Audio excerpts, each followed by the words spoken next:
इस्लामाबाद में मुस्लिम लीग काफ के सरबराह चौधरी शुजात के घर पर बड़ी बैठक लग गई है। नून लीग के सदर शहबाज शरीफ, पीपल्स पार्टी के शरीक chairman Asif Ali Zardari, chairman senate Sadiq Sanjrani और दीगर अहम शख्सियात चौधरी शुजात की रिहाइशगाह पहुंच गए हैं। इस पर हम बात करते हैं डॉन न्यूज़ के रिपोर्टर इरफान सदुज़ई से। इरफान, बताइएगा एजेंडा क्या है इस मुलाकात का? कुछ ब्रेक थ्रू होने का इम्कान है क्या?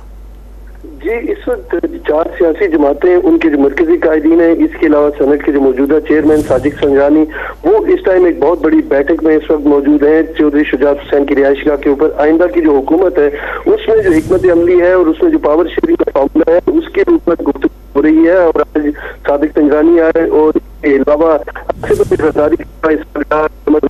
डॉक्टर आसिम और जो इस्तेहकाम पाकिस्तान पार्टी है उसके जो सदर अलीम खान और ओन चौधरी भी मुलाकात में मौजूद हैं।